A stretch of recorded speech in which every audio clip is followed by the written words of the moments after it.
Welcome to my channel. Bread red chilli recipe எப்படி செய்யலாம் பார்க்கலாம் வாங்க. இதுக்கு நான் 6 பிரெட் ஸ்லைஸ் எடுத்திருக்கேன். இதை வந்து சின்ன சின்ன பீஸா வந்து கட் பண்ணி ஒரு பவுலில் எடுத்து வச்சுக்கோங்க. கேஸ் அடுப்பில் ஒரு கடாய் வச்சு அடுப்பு பற்ற வச்சுக்கோங்க. கடாய் சூடானதுக்கப்புறமா 2 டேபிள் ஸ்பூன் நான் ஆயில் விடுறேன். எண்ணெய் சூடானதுக்கப்புறம் கட் பண்ணி வச்சுருக்க பிரெட் ஸ்லைஸ் வந்து கடாயில் சேர்த்துக்கோங்க. சேர்த்துட்டு பொறுமையாக வந்து உடைக்காமல் நல்லா வந்து டோஸ்ட் பண்ணுங்கள். ப்ரெட்டோட 2 சைடுமே நல்லா வந்து ரோஸ்ட் ஆகிருக்கணும்.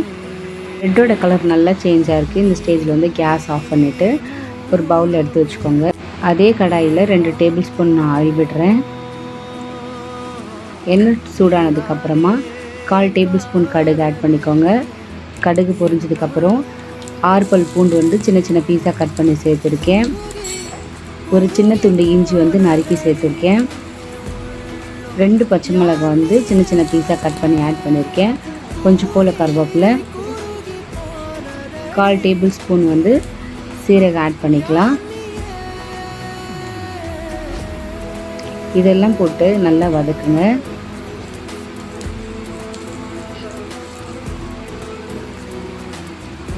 இந்த அளவுக்கு கலர் சேஞ்ச் ஆனதுக்கப்புறமா நான் 2 பெரிய சைஸ் வெங்காயத்தை ரொம்ப பொடியாக கட் பண்ணி இதில் நான் ஆட் பண்ணியிருக்கேன்.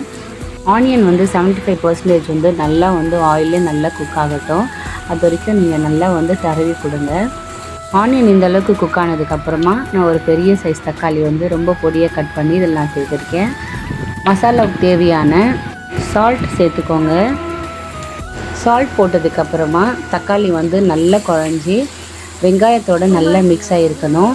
போட்ட தக்காளி நல்லா குழஞ்சி வெங்காயத்தோடு நல்லா செட் ஆகிடுச்சு. இப்போ இதை நம்ம மசாலா ஆட் பண்ணிடலாம். 1/4 table spoon garam masala, 1/4 table spoon மஞ்சத்தூள், 1 table spoon red chilli powder. இது 3 சேர்த்ததுக்கப்புறமா நல்லா கிளறி விடுங்க. போட்டிருக்க மசாலா வந்து 2 மினிட்ஸ் வந்து ஆயிலே குக் ஆகட்டும். மசாலாவில் எண்ணெய் இந்த அளவுக்கு பிரிஞ்சதுக்கப்புறமா நான் மீடியம் சைஸ் கேப்சிகம் வந்து சின்ன சின்ன பீஸாக கட் பண்ணி நான் இதில் ஆட் பண்ணுறேன். கேப்சிகம் வந்து ஒரு 50% நல்லா குக் ஆகட்டும். அது வரைக்கும் நீங்கள் நல்லா வந்து வதக்குங்க. கேப்சிகம் வந்து 50% வந்து குக் ஆனதுக்கப்புறமா நம்ம ரோஸ்ட் பண்ணி வச்சுருக்கேன் ப்ரெட்டை வந்து இதில் ஆட் பண்ணிக்கோங்க. ப்ரெட்டு வந்து மசாலாவோட நல்லா வந்து மிக்ஸ் ஆகணும். ஆனால் நல்லா திறவும் போது வந்து உடஞ்சிடக்கூடாது. பொறுமையாக வந்து நல்லா கிளறி விடுங்க. ப்ரெட்டோடு கூட மசாலா எந்த அளவுக்கு மிக்ஸ் ஆகுதோ அந்த அளவுக்கு வந்து அதோட டேஸ்ட் வந்து ரொம்ப நல்லாயிருக்கும். இதில் வந்து நம்ம சாஸ் எதுவும் சேர்க்காமலே இது ரொம்ப நல்லாயிருக்கும். உங்ககிட்ட கொத்தமல்லி இல்லை, அதனால் நான் கருவேப்பிலை வந்து நான் ஆட் பண்ணுறேன். உங்ககிட்ட கொத்தமல்லி இருந்தால் லாஸ்ட்டாக வந்து கொத்தமல்லி தூவி கேஸ் ஆஃப் பண்ணிவிட்டு இது நீங்கள் சுட சுட வந்து சாப்பிட்டிங்கன்னா ரொம்ப சூப்பராக இருக்கும். இது நீங்கள் வந்து காலையில் பிரேக்ஃபாஸ்ட்டுக்காகவோ இல்லை ஈவினிங் ஸ்நாக் கூட வச்சு நீங்கள் இது சாப்பிட்லாம். இந்த ரெசிபி பிடிச்சிருந்தால் நீங்களும் செஞ்சு சாப்பிடுங்க. இந்த வீடியோ பிடிச்சிருந்தால் லைக் பண்ணுங்கள், ஷேர் பண்ணுங்கள், சப்ஸ்கிரைப் பண்ணுங்கள்.